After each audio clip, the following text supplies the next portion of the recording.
কবে আসছে? বলি পুজোর তো আর বেশি দেরি নেই গো।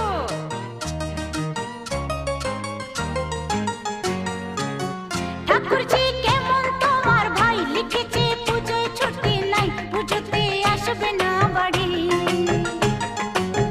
ঠাকুরজি কেমন তোমার ভাই লিখেছে পুজোয় ছুটি নাই, পুজোতে আসবে না বাড়ি।